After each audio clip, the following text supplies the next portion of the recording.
ಅನ್ಯ ಮಹಿಳೆ ಜೊತೆ ವಾಸವಾಗಿದ್ದರೆ ದ್ವಿಪತ್ನಿತ್ವದ ಅಪರಾಧ ಎನ್ನಲಾಗದು.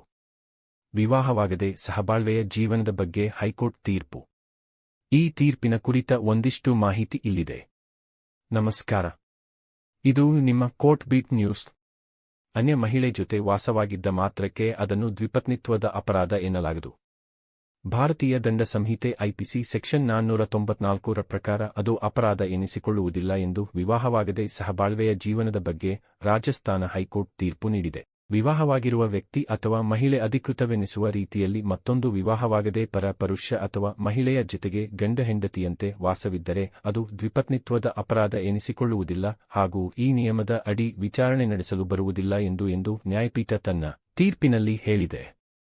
ಇದೇ ವೇಳೆ ಪತ್ನಿ ತನ್ನ ಪತಿ ಮತ್ತೋರ್ವ ಮಹಿಳೆಯೊಂದಿಗೆ ಸಂಬಂಧವಿರಿಸಿಕೊಂಡಿದ್ದು ಅವರಿಬ್ಬರೂ ಗಂಡ ಹೆಂಡತಿಯಂತೆ ಬಾಳುತ್ತಿದ್ದಾರೆ ಎಂದು ಆರೋಪಿಸಿ ದಾಖಲಿಸಿದ್ದ ಪ್ರಕರಣವನ್ನು ರದ್ದುಪಡಿಸಿ ಆದೇಶಿಸಿದೆ.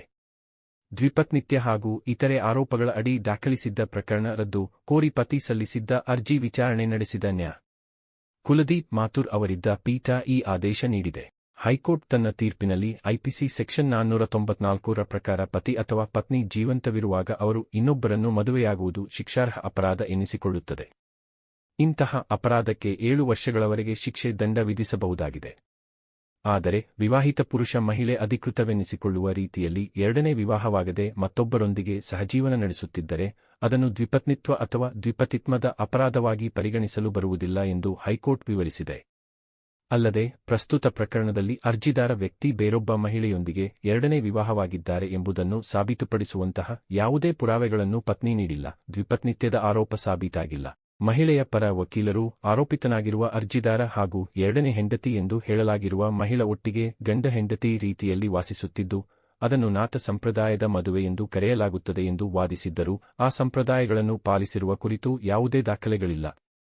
ಆದ್ದರಿಂದ ಅರ್ಜಿದಾರರ ವಿರುದ್ಧ ದ್ವಿಪತ್ನಿತ್ವ ಆರೋಪದಡಿ ಪ್ರಕರಣ ದಾಖಲಿಸಿ ವಿಚಾರಣೆ ನಡೆಸಲು ಸಾಧ್ಯವಿಲ್ಲ ಎಂದಿರುವ ಹೈಕೋರ್ಟ್ ವಿಚಾರಣಾ ನ್ಯಾಯಾಲಯದಲ್ಲಿ ಬಾಕಿ ಉಳಿದಿದ್ದ ಕ್ರಿಮಿನಲ್ ಪ್ರಕರಣವನ್ನು ರದ್ದುಗೊಳಿಸಿ ಆದೇಶಿಸಿದೆ. ಹಿನ್ನೆಲೆ ತನ್ನ ಪತಿ 20 ವರ್ಷಗಳ ಹಿಂದೆ ಪರಸ್ತ್ರೀಯೊಂದಿಗೆ ವಿವಾಹವಾಗಿ ವಂಚಿಸಿದ್ದಾರೆ. ನಾನು ಜೀವಂತ ಇರುವಾಗಲೇ ಆಕೆಯೊಟ್ಟಿಗೆ ವಾಸಿಸುತ್ತಿದ್ದಾರೆ. ಜತೆಗೆ ಪತಿ ಮತ್ತು ಆತನ ಮನೆಯವರು ಕಿರುಕುಳ ನೀಡಿ ಹಲ್ಲೆ ಮಾಡಿದ್ದಾರೆ. ಆದ್ದರಿಂದ ಪತಿ ವಿರುದ್ಧ ಕ್ರಮ ಜರುಗಿಸಬೇಕು ಎಂದು ಕೋರಿ ಪತ್ನಿ ಪ್ರಕರಣ ದಾಖಲಿಸಿದ್ದರು. ಈ ಪ್ರಕರಣ ರದ್ದು ಕೋರಿ ಪತಿ ಹೈಕೋರ್ಟ್ ಮೊರೆ ಹೋಗಿದ್ದರು. ಇದು ಈ ತೀರ್ಪಿನ ಸಂಕ್ಷಿಪ್ತ ಮಾಹಿತಿ. ತೀರ್ಪಿನ ಕುರಿತ ಮತ್ತಷ್ಟು ಮಾಹಿತಿಯನ್ನು ಪಡೆಯಲು ನಮ್ಮ ವೆಬ್ಸೈಟ್ಗೆ ಭೇಟಿ ನೀಡಬಹುದು. ಈ ಮಾಹಿತಿ ಉಪಯುಕ್ತವಾಗಿದ್ದರೆ ಒಂದು ಲೈಕ್ ಕೊಡಿ.